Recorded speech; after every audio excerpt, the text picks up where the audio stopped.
this is John with Archer Fish. Just a quick video, and it's more like a question to see what you guys think of this.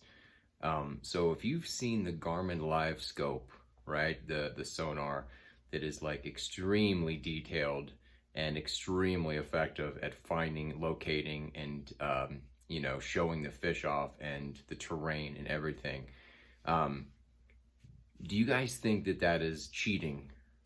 Now, I'm not talking about tournament stuff and all that stuff. I just think in general, you know, if you've got that kind of, you know, and they're not cheap, but if you've got that kind of equipment, do you think that's cheating as far as like fishing goes? Like, you know, some people don't like to tell people their spots. They don't like to share the information because they want to figure it out and do it all themselves. And, you know, it makes them feel good if they figure it out. I think it makes me feel good when I figure out, you know, how to catch fish in a certain place. But do you think that kind of stuff is cheating? Now, if you're in a rental boat, you know, it doesn't really matter. You don't have, you know, all that gear at your disposal.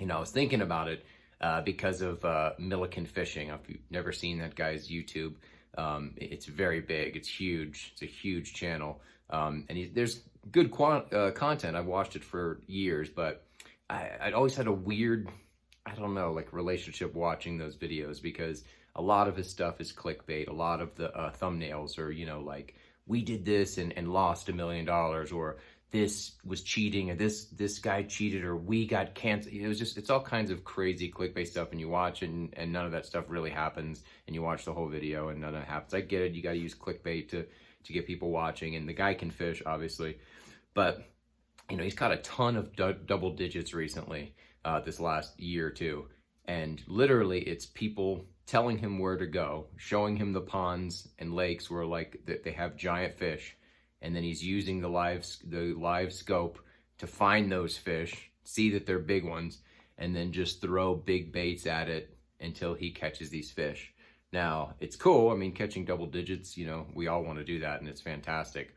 But is there something to that that's kind of like, well, that's not really fishing. That's not really, you know,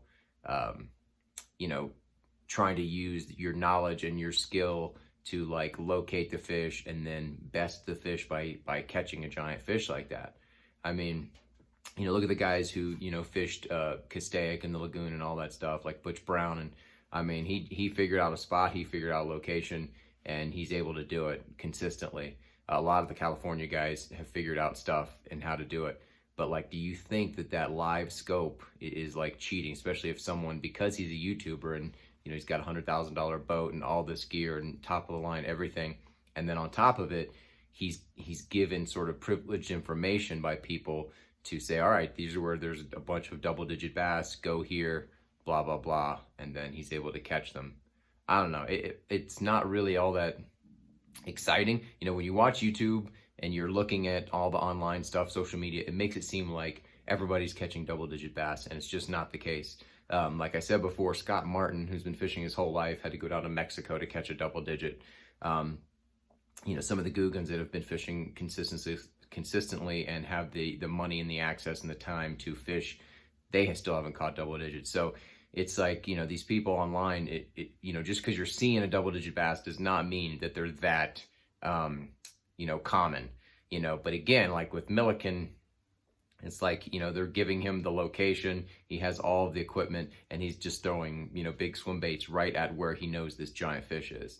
So, I don't know. What do you guys think? Just let me know in the comments if you think that using all the top-notch gear and spending all that money to catch double digit is the same as like someone just sort of putting the time and effort in and sort of figuring it out. Like, you know, DJ at, you know, Robo Ripper, if you haven't watched his YouTube, it's really good. Lots of Keitech stuff.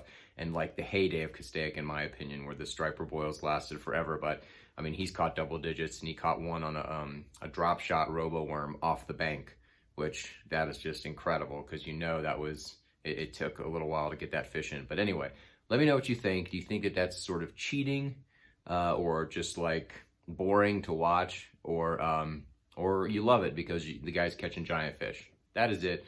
All right, like, subscribe. Got more videos coming. I will see you tomorrow.